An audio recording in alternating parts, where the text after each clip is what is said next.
بالله من الشيطان الرجيم بسم الله الرحمن الرحيم إن الله وملائكته يصلون على النبي கண்ணியத்திற்குரிய அல்லாஹ்வின் அடியார்களே, அல்லாஹ்வின் தூதர் ஸல்லல்லாஹு அலைஹி வஸல்லம் அவர்களை புகழலாமா புகழக்கூடாதா? புகழலாம் என்பவர்கள் ஒரு கட்டத்தினுடைய உச்சத்திற்கு சென்று விட்டார்கள். இந்த உச்சத்திற்கு சென்றவர்களை தடுப்பதற்காக வந்தவர்கள் புகழவே கூடாது என்று ஒட்டுமொத்தமாக தடுத்து நிறுத்திவிட்டார்கள். இப்போது இவை இரண்டுமே குர்ஆன் ஹதீஸினுடைய வெளிச்சத்தில் தவறாகவே தெரிகின்றது. அப்ப குர்ஆன் ஹதீஸினுடைய வெளிச்சத்தில் இருப்பது என்ன? அல்லாஹ்வின் தூதர் ஸல்லல்லாஹு அலைஹி வஸல்லம் அவர்கள் சொல்லிய இதே ஹதீஸை தான் புகழவே கூடாது என்று சொல்பவர்களும் கூறுவார்கள். லா தத்ரூனி அல்லது லா துத்ரூனி கமா அத்ரத்தின் நஸாரா இப்னு மரியம இன்னமா அன அப்துன் ஃபகூலு அப்துல்லாஹி வ ரசூலுஹு. மரியமின் மகன் ஈசா அலைஹிஸ்ஸலாம் அவர்களை அவர்களுடைய சாரார் நஸ்ரானிகள் வரம்பு மீறி புகழ்ந்ததை போன்று நீங்கள் என்னை புகழ்ந்து விடாதீர்கள். நபி ஸல்லல்லாஹு அலைஹி வஸல்லம் சொல்றாங்க, நான் அல்லாஹ்வினுடைய அடிமையாக அடியாராக இருக்கிறேன். என்னை நீங்கள் கூறுவதாக இருந்தால் அப்துல்லாஹி வ ரசூலுஹு, அப்துல்லாஹ் அல்லாஹ்வினுடைய அடிமை அடியார் என்று கூறுங்கள், அல்லது அல்லாஹ்வினுடைய அவனுடைய தூதர் என்று நீங்கள் கூறுங்கள் என்று சொல்லக்கூடிய இந்த ஹதீஸ் ஸஹீஹுல் புகாரியில் 3445வது இலக்கத்தில் நீங்கள் காணலாம். நபி ஸல்லல்லாஹு அலைஹி வஸல்லம் அவர்கள் மிக அழகாக சொல்றாங்க, மரியமின் மகன் ஈசா அலைஹிஸ்ஸலாம் அவர்களை அவர்களுடைய சாரார் வரம்பு மீறி புகழ்வதை போன்று நீங்கள் என்னை புகழ்ந்து விடாதீர்கள். கடவுளின் பிள்ளை என்றார்கள், கடவுளின் அவதாரம் என்றார்கள், கடவுளிடம் இருந்து வந்திருக்கக்கூடிய குமாரன் என்றார்கள். சில பேர் வகாலு, அதாவது சாலிசா, குர்ஆன் பேசுகின்றது மூன்று நபர்களே பிதா சுதன் ஆவி. வகாலு லா தகூலு ஸலாதா, மூவரை கடவுள் என்று அவர்கள் எடுத்துக்கொண்டார்கள். இப்படி அவர்களுக்குள்ளாக ஈசா அலைஹிஸ்ஸலாம் அவர்களுக்கு கடவுள் ஸ்தானத்தை கொடுத்து விட்டார்கள். இதுதான் வரம்பு மீறி புகழ்ந்தது. அல்லாஹ் ஒருவனுக்கு கொடுக்க வேண்டிய தகுதியையும் அல்லாஹ் ஒருவனுக்கு மாத்திரமே கொடுக்க வேண்டிய பண்பை நீங்கள் யாரிடத்தில் எங்கு வைத்து பேசினாலும் அது தவறுதான், அது மிகப்பெரிய பாவம், அது இணை, அதில் எந்த மாற்று கருத்தும் யாருக்கும் இல்லை. இந்த இடத்திலும் நபி ஸல்லல்லாஹு அலைஹி வஸல்லம் அவர்கள் அதைத்தான் குறிப்பிடுகின்றார்கள். ஈசா அலைஹிஸ்ஸலாம் அவர்களை அவர்களுடைய சாரார் வரம்பு மீறி புகழ்ந்ததை போன்று நீங்கள் என்னை புகழ்ந்து விடாதீர்கள். என்ன கடவுள் என்றோ நான் கடவுளுடைய அவதாரம் என்றோ தயவு செஞ்சு இந்த மாதிரி சொல்லிடாதீங்கப்பா. என்னை பற்றி நீங்கள் கூறுவதாக இருந்தால் அப்துல்லா வ ரசூலுஹு என்று கூறுங்கள். ஈசா அலைஹிஸ்ஸலாம் அவர்களும் தன்னை அல்லாஹோடு இணைத்து கூறக்கூடிய நேரத்தில் ஃபஅஷாரத் இலை, மரியம் அலைஹிஸ்ஸலாம் அவர்கள் அந்த தொட்டிலின் பக்கம் சுட்டி காட்டினார்கள். மக்கள் பேசினார்கள், காலு கைஃப நுகல்லிமு மன் கான ஃபில் மஹ்தி சபியா, தொட்டிலில் இருக்கக்கூடிய குழந்தை எப்படி பேசும் என்று சொல்லும் போது ஈசா அலைஹிஸ்ஸலாம் அவங்க பேசி முடிக்கல, ஈசா அலைஹிஸ்ஸலாம் தொடர்கிறாங்க. இந்த தொடக்கம் எங்கிருந்து தொடங்குகின்றது? கால இன்னி அப்துல்லாஹ், நான் அல்லாஹ்வுடைய அடிமை. இப்ப அல்லாஹ்வுடைய அடிமை என்று தொடங்கக்கூடிய இந்த சொற்றொடர் பின்னாடி வரக்கூடியதெல்லாம் அவங்கள பத்தி அவங்களே தான் சொல்றாங்க. தான் யார் இந்த சமூகத்திற்கு என்பதை அவங்களே சொல்றாங்க. இன்னி அப்துல்லாஹ் ஆதானியல் கிதாப், எனக்கு வேதம் வழங்கப்பட்டிருக்கிறது. இதன பெருமையா இல்ல ஷிர்கா? எனக்கு வேதம் வழங்கப்பட்டிருக்கின்றது என்ற பெருமையை, புகழை வேதம் வழங்கப்பட்டிருக்கிறது தான் சொல்லணும். ஆதானியல் கிதாப் வஜஅலனி நபியா, என்னை அல்லாஹ் தஆலா நபியாக ஆக்கியிருக்கின்றான். இது பெருமையா அல்லது புகழ்ச்சியா அல்லது இணையா? தன்னை நபியாக அல்லாஹ் தஆலா ஆக்கி வைத்திருக்கிறான் என்பதை நபியை ஆக்கியிருக்கிறான்னு சொல்லணும். பின்பு அதுக்கு பின்னாடி பேசுறாங்க, வஅௌசானி பிஸ்ஸலாத்தி வஸ்ஸகாத்தி மா தும்து ஹய்யா, நான் உயிரோடு இருக்கும் காலம் எல்லாம் தொழுகையை கொண்டும் ஜகாத்தை கொண்டும் நான் இருக்க வேண்டும் என்று அல்லாஹ் தஆலா எனக்கு ஏவி இருக்கின்றான். அதற்கு பின்னாடி சொல்றாங்க, என் பெற்றோர்களிடத்தில் நான் என் தாயிடத்தில் நான் நல்ல முறையில் நடந்தாக வேண்டும் என்று அல்லாஹ் எனக்கு உபதேசம் செய்திருக்கின்றான். நான் கெட்டவன் இல்லை. அல்லாஹு தஆலா என்னை ஜப்பாரன் ஷகியாவாக ஆக்கவில்லை. என்னுடைய உள்மனம் கொடூரமான உள்மனமாக பெற்றோருக்கு என்னுடைய தாய்க்கு நோவினை செய்யக்கூடிய மனதின் அடிப்படையில் நான் இல்லை. பின்பு அல்லாஹ்வினுடைய சாந்தி என்பது நான் பிறக்கும் போதும் நான் வாழும் போதும் நான் மௌத்தாகும் போதும் என் மீது இருந்து கொண்டே இருக்கும் என்று தனக்கான சாந்தியை தானே சொல்றாங்க. இது புகழ்ச்சியா அல்லது பெருமையா அல்லது இணையா? எதை அல்லாஹு தாலா கொடுத்திருக்கின்றானோ அந்த தன்மையை வைத்து பேசுவது என்பது அது இணையோ புகழ்ச்சியோ அப்படி இல்லை. அல்லாஹு தாலா எந்த விஷயத்தை கொடுத்து வைத்திருக்கிறானோ அது இருக்கின்றது என்று பேசுவதுதான் சரியானது. இப்ப இந்த ஹதீஸ் அப்துல்லா மட்டும்தான் சொல்லணும், ரசூலுல்லா மட்டும்தான் சொல்லணும் அப்படின்னா அப்ப குர்ஆன்ல அல்லாஹ் தஆலா ரஹ்மத்துல் லில் ஆலமீன் ஏன் சொல்றான்? இன்னக லஅலா குலுகின் அதீம் சொல்லி ஏன் சொல்றான்? லகத் மன்னல்லாஹு அலல் முஃமினீன், நபி அவர்களை அனுப்பி முஃமின்களின் மீது நான் உங்களுக்கு உபகாரம் செய்திருக்கிறேன் என்று ஏன் சொல்றான்? ரഊஃப் ரஹீம் என்று அல்லாஹ் தஆலா ஏன் சொல்றான் நபி அவர்களை? ஹரீசுன் அலல் முஃமினீன், முஃமின்களின் மீது பேராசை கொண்டவராக இருக்கிறார் என்று ஏன் சொல்றான் அல்லாஹ் தஆலா? அப்ப அந்த வார்த்தையெல்லாம் எது குறிக்குது? எந்த தன்மை அவரிடத்தில் இருக்கிறதோ அதை சொல்வது பெருமையோ அல்லது அதை சொல்வது இணையோ நிச்சயமாக இல்லை. மாற்றமாக அல்லாஹோடு இணைக்கக்கூடிய நேரத்தில் அவர் அப்துல்லா தான், அதில் மாற்று கருத்து இல்லை. அல்லாஹோடு இணைக்கும் நேரத்தில் அவர் ரசூலுல்லாஹ் தான், அல்லாஹும்ம ஸல்லி அலா முஹம்மத், அதில் மாற்று கருத்து இல்லை. இன்னும் சொல்ல போனால் ஒரு தெளிவை நான் சொல்கின்றேன் பாருங்கள். இதை நான் பலமுறை சொல்லி இருக்கிறேன். இப்ப இந்த தலைப்பின் கீழாக அதை இணைச்சு பாருங்க. அல்லாஹு தாலா இந்த உலகத்துல எல்லோருக்குமே கொடுத்திருக்கக்கூடிய கிரேடுகளிலேயே உச்சகட்டமான கிரேடு என்பது அல்லாஹ் தன்னை நான் யாருக்கும் அடிமை இல்லை, நான் எஜமானன் என்று சொல்வது அல்லாஹ்வினுடைய புகழ்ச்சி, அல்லாஹ்வினுடைய பெருமை. ஒரு அடிமை நான் அல்லாஹ்வினுடைய அடிமைதான் என்று சொல்வதுதான் அல்லாஹ் அடியார்களுடைய புகழ்ச்சி. அதுதான் சரியானது. அதைத்தான் அல்லாஹு தாலா எல்லா இடங்களிலும் சொல்லி காட்டுறான். அல்லாஹ் பல இடங்களில் அடியார் அடியார் என்று பேசக்கூடிய இந்த புகழ்ச்சி என்பது மிக தெளிவானது. மிஅராஜை பற்றி நபி ஸல்லல்லாஹு அலைஹி வஸல்லம் அவர்களை பேசும்போது அல்லாஹ் அப்து என்ற வார்த்தையை கொண்டுதான் பேசுகின்றார். சுப்ஹானல்லதி அஸ்ரா பிஅப்திஹி லைலம் மினல் மஸ்ஜிதில் ஹராமி இலல் மஸ்ஜிதில் அக்ஸா. இங்க ரெண்டு விஷயத்தை அல்லாஹு தாலா உன்னிப்பா கொண்டுட்டு வரான். அவர் என்னுடைய அடியார், அதனாலதான் அவரை கொண்டுட்டு போனேன். அவர் எனக்கு கட்டுப்பட்ட அடியார், நான் எப்படி வாழ சொல்லி இருக்கின்றேனோ அந்த அடிப்படையில் வாழ்கிறார். அவருக்கான மிகப்பெரிய மிஅராஜ், யாருக்கும் கொடுக்காத ஒரு அந்தஸ்தை நான் அவருக்கு கொடுத்தேன்.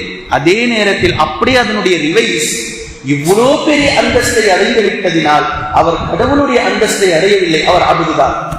அல்லாஹு தாலா இப்படியும் அதை புரிய வைக்கிறான், இப்படியும் இப்படி புரிய வைக்கிறான். இப்ப நாம இந்த இடத்தில் மிக தெளிவாக அதை புரிந்து கொள்ள வேண்டும். இதுதான் இதனுடைய விஷயம். இந்த ஹதீஸை உமர் இப்னுல் ஹத்தாப் ரலியல்லாஹு அன்ஹு அவர்கள் அறிவிக்கிறார். நபி ஸல்லல்லாஹு அலைஹி வஸல்லம் அவர்கள் ஹிஜ்ரத் செய்து செல்லக்கூடிய நேரத்தில் உம்மு மஅபத் ரலியல்லாஹு அன்ஹா அவர்களுடைய வீட்டில் ஆட்டினுடைய பாலை கறந்து குடிக்கிறார்கள். தன்னுடைய கணவர் வந்ததற்கு பின்னால் ஒட்டுமொத்தமாக ஒரு பேராகிராஃப் அளவிற்கு நபி ஸல்லல்லாஹு அலைஹி வஸல்லம் அவர்களை பற்றி உம்மு மஅபத் ரலியல்லாஹு அன்ஹா அவர்கள் புகழ் பாடுகிறார்கள். நபி அவர்களுடைய கண்கள் இப்படி இருந்தது, நபி அவர்களுடைய கைகள் இப்படி இருந்தது, நபி அவர்கள் தூரத்தில் இருந்து பார்ப்பதற்கு இப்படி இருந்தார், நபி அவர்கள் அருகே சென்று பார்த்தால் இப்படி இருந்தார், அவருடைய மொழி இப்படி இருந்தது, அவருடைய பேச்சு இப்படி இருந்தது, அவருடைய எப்படி எப்படி வர்ணனை. இப்ப வர்ணனை என்பது தவறல்ல, வர்ணனை என்பது அங்க போய் சேர்க்கக்கூடாது.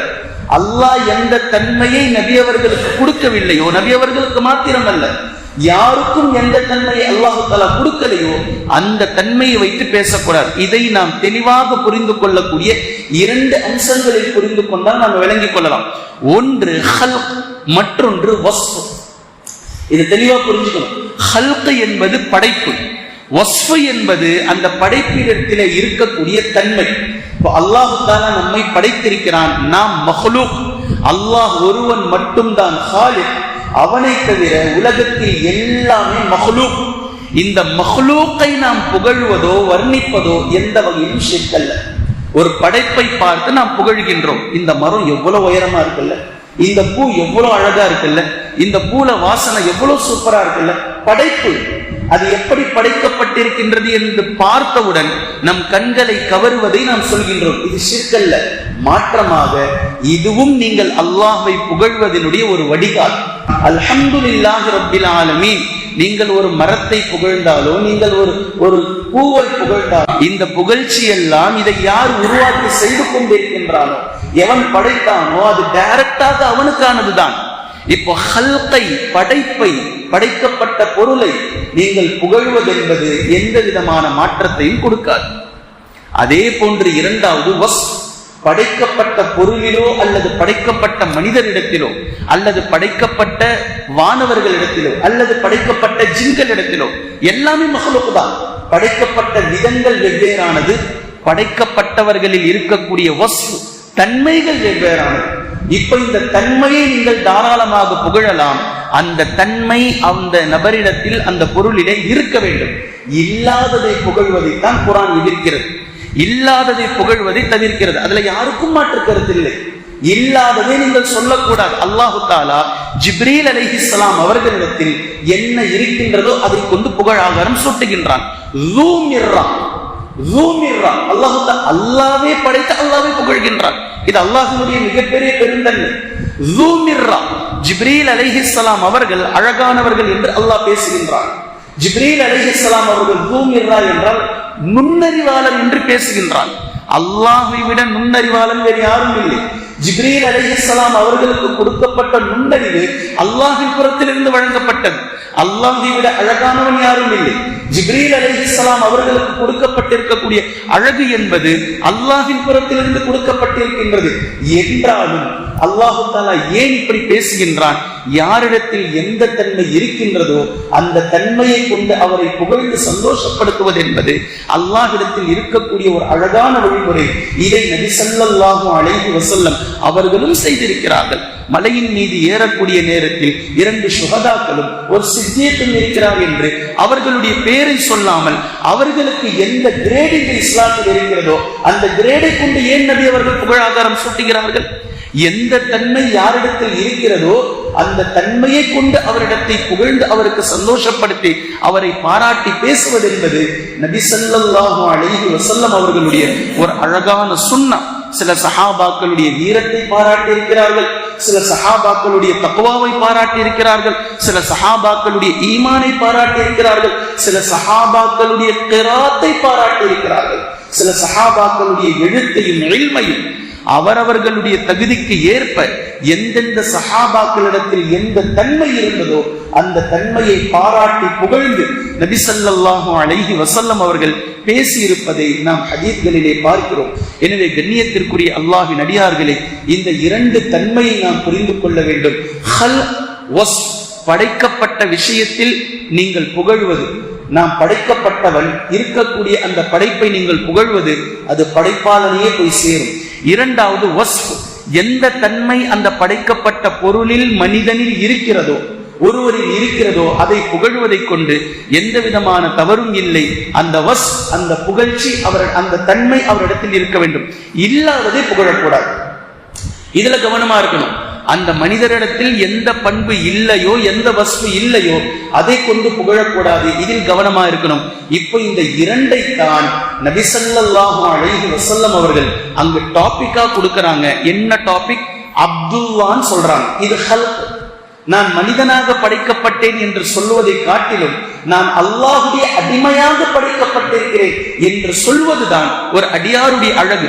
அதை நபி ஸல்லல்லாஹு அலைஹி வஸல்லம் அவர்கள் அந்த சரியா செய்றாங்க. இரண்டாவது, நபி ஸல்லல்லாஹு அலைஹி வஸல்லம் அவர்களுக்கு இந்த உலகத்தில் ஏகப்பட்ட பண்புகள் இருக்கின்றது. சிறந்த பண்பு, இந்த எல்லா பண்புகளை விடவும் ப்ரொஃபஷன் என்ற ஒரு பண்பு இருந்தது. அது ரசூலுல்லாஹ் என்ற பண்பு. அந்த பண்பை தான் நபி ஸல்லல்லாஹு அலைஹி வஸல்லம் அவர்கள் அந்த ஹதீஸ்ல வச்சு படைக்கப்பட்ட விஷயத்தில் நான் அப்துல்லா, ப்ரொஃபஷனாக என்னுடைய பண்புகளில் நான் ரசூலுல்லாஹ். இது என்னுடைய தலைப்பு. இந்த தலைப்பின் கீழாக நீங்கள் என்ன வேணா சொல்லுங்க, ஆனா இந்த தலைப்புக்கு மேல போய் சொல்லிடாதீங்க, அது அல்லாஹோடு இணைத்து நீங்கள் சொல்லிவிடாதீர்கள் என்பதைத்தான் இந்த ஹதீஸில் நபி ஸல்லல்லாஹு அலைஹி வஸல்லம் அவர்கள் நமக்கு மிக தெளிவாக புரிய வைக்கிறார்கள். எனவே கண்ணியத்திற்குரிய அல்லாஹ்வின் அடியார்களே, புகழ்கிறோம் என்ற பேரில் எக்ஸ்ட்ரீமுடைய அளவில் அப்துல்லா ரசூலுல்லாவுக்கு மேலாக சென்றதும் தவறானது.